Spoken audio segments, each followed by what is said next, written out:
Coaching mafia series के दूसरे video में आपका स्वागत है।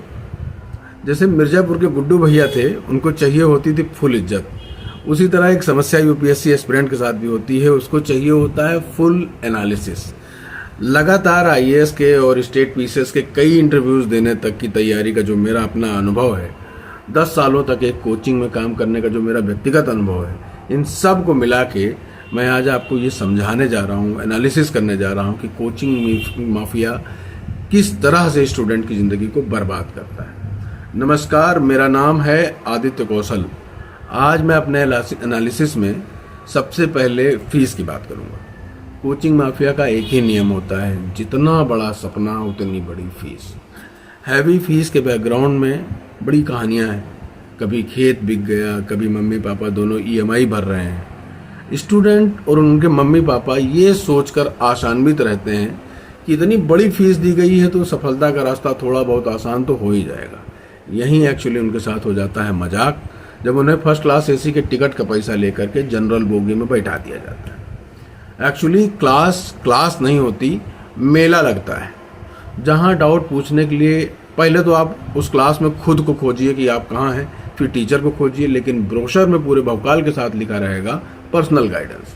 हकीकत में फैकल्टी और आपके बीच जो रिलेशन है वो इतना ही पर्सनल होता है जितना ट्रेन के ड्राइवर और बैठे हुए किसी यात्री में, ट्रेन में बैठे हुए किसी यात्री के बीच में जो रिलेशन है। दूसरी बात यह है कि कोचिंग माफिया का शिक्षा की गुणवत्ता से बड़ा गंदा रिलेशन है, क्योंकि शिक्षा की गुणवत्ता और उसकी कमाई दोनों में विरोधाभास है। ऐसे समझिए कि एक शिक्षक पोडियम पर खड़े होकर मेले का प्रबंधन कर रहा है। स्टूडेंट किस स्तर का है, वो अपनी तैयारी में कैसी समस्याओं का सामना कर रहा है, ये जानने का समय उसके पास नहीं है, क्योंकि फैकल्टी को दिए गए समय में ही विषय पूरा करना होता है और समय सीमा का निर्धारण करता है एक टीम लीड।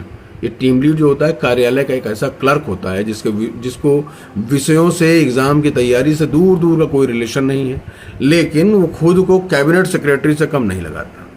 यहाँ एक्चुअली मैं एक बात और बताना चाहता हूँ कि बड़ी कोचिंग की नौकरशाही में एक गंदी वाली पॉलिटिक्स चलती है। वहाँ सिंडिकेट बनाए जाते हैं।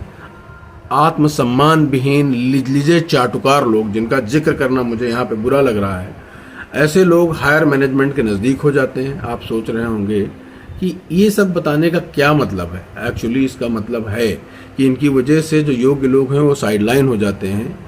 अब ऐसे लोगों के हाथ में course design, notes making, lectures की संख्या, फैकल्टी और मेंटर्स का एकेडमिक फ्रीडम, ये सब लोग ऐसे लोगों के हाथ में चला जाता है जो उस काम के योग्य नहीं है। फिर एक दिन आपको ये पता चलता है कि जिस स्टार फैकल्टी के नाम पर आपने एडमिशन लिया था वो अब क्लास नहीं ले रहे हैं। क्यों?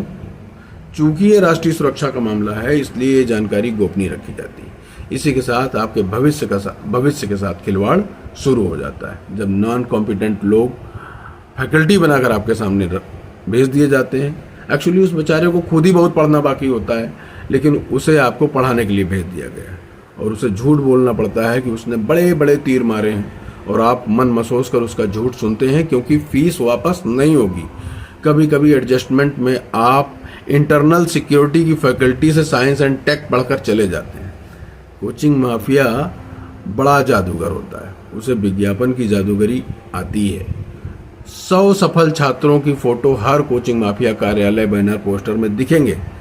ये मैं व्यक्तिगत अनुभव से बता रहा हूं कि कैसे रिजल्ट के समय कोचिंग माफिया इस बात पर दबाव बनाता है कि कुछ भी करके सफल स्टूडेंट से कोई ना कोई रिश्तेदारी निकालो और उनका नाम अपने ब्रोशर में छपवाओ। इसी तामझाम front page, banner, poster, standee के नीचे दबी होती है हजारों असफल छात्रों की कहानी। कोचिंग माफिया असफलता से पीछा छुड़ा लेता है, सफलता को बुना लेता है। सफलता कोचिंग की होती है और असफलता स्टूडेंट की। ये दोहरा चरित्र होता है कोचिंग माफिया का। अच्छा, कोचिंग से आपको कोई शिकायत है, उसको सुनने के लिए आपको एक सेंटर मैनेजर दिया जाएगा, जिसके पास कान तो है लेकिन उसके पास मुंह नहीं होता। हालांकि एकेडमिक मामलों में उसके पास कान भी नहीं होता। आप चिल्लाते रहिए, मेले लगते रहें। स्टूडेंट ने क्या क्या खोया, आइए अब हम लोग इस पर बात करते हैं।